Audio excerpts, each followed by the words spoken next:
समस्त मित्रों को सादर वंदे।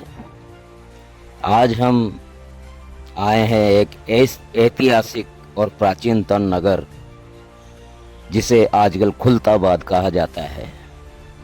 खुलताबाद प्राचीन काल में राजा भद्रसेन की राजधानी थी, जो भद्रावती के नाम से प्रसिद्ध थी, और वैदिक काल में इसे रत्नपुरी का नाम दिया गया था।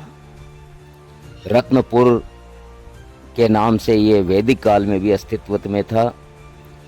यहाँ के राजा भद्रसेन महान राम भक्त थे और राम की भक्ति इतनी तन्मयता से किया करते थे कि भगवान श्री राम के भजन और स्तुति जब वो गाते थे तो साक्षात हनुमान जी महाराज श्रवण हेतु आ जाया करते थे।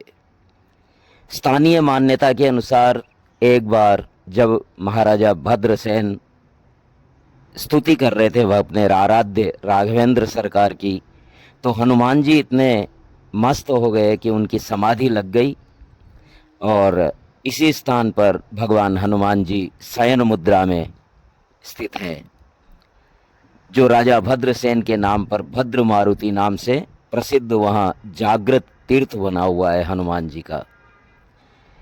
एक अन्य किंवदंती के अनुसार ऐसी भी मान्यता है कि संजीवनी बूटी ले जाते समय हनुमान यहाँ रुके थे और उसी यादगार में ये भद्र हनुमान मंदिर बनाया हुआ है। आइए भगवान हनुमान जी के दर्शन करें। जय श्री राम, जय हनुमान। दुनिया चले ना श्री राम के बिना, राम जी चले ना हनुमान के बिना। दुनिया चले ना श्री राम के बिना,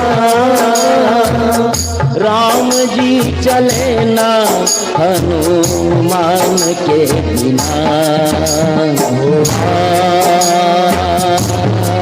सिया राम, सिया राम, सिया राम। राम जी चले ना दुनिया चले ना श्री राम के बिना। दुनिया चले ना श्री राम के बिना, राम जी चले ना हनुमान के बिना। राम जी चले ना हनुमान के बिना। सिया राम, सिया राम, सिया राम।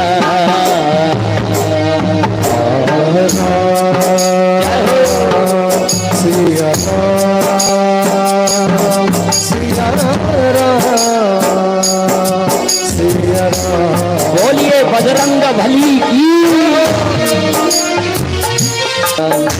दुनिया चले ना श्री राम के बिना। दुनिया चले ना श्री राम के बिना। राम जी चले ना हनुमान के बिना।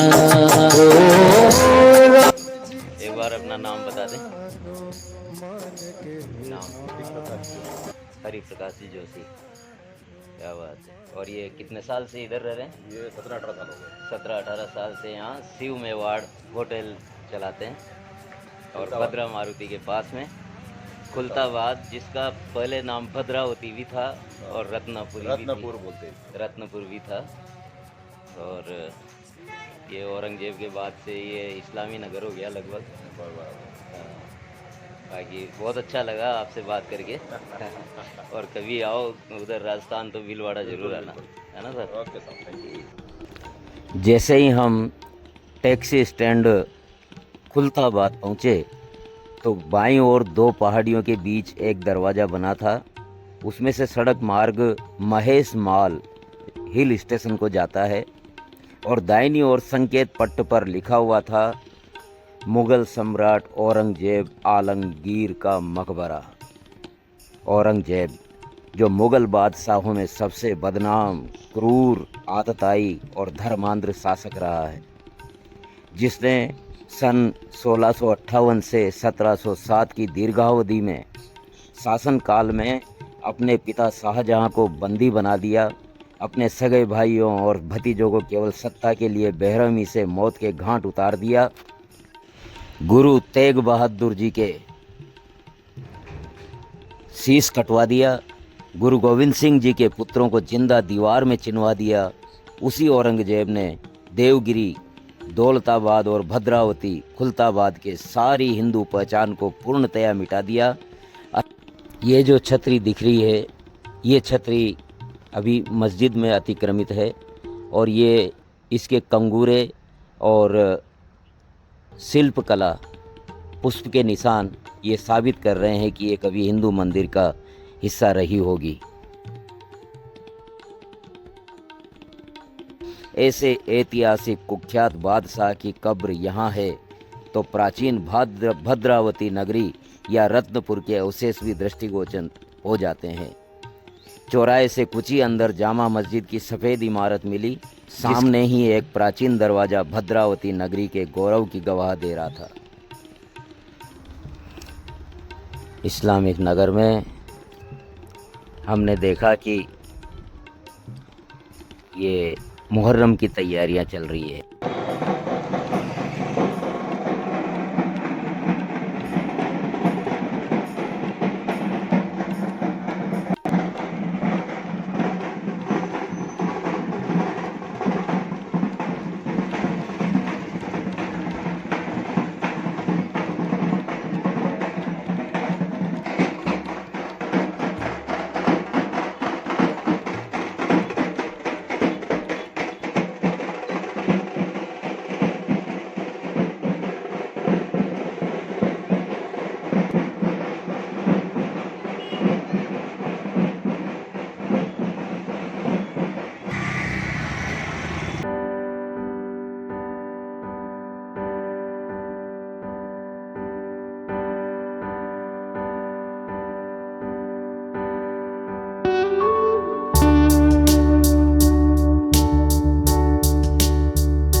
यही है उस क्रूर बादशाह औरंगजेब की समाधि।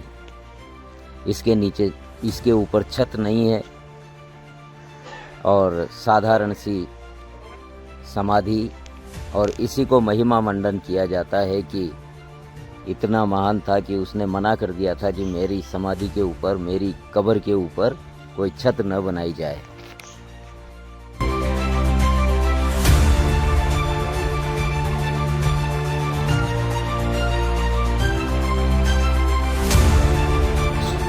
यहाँ औरंगजेब के अलावा उसके दरबारी और कई सूफी संतों की मज़ारें भी है, और ये एक तरह से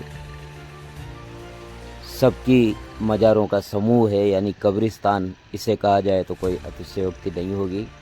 बहरहाल खुलताबाद में औरंगजेब की ये जो मज़ार है, इसके आसपास बहुत सारी सूफी संतों की भी मज़ारें हैं, और इस प्रकार ये खुलताबाद का हमारा विजिट हुआ।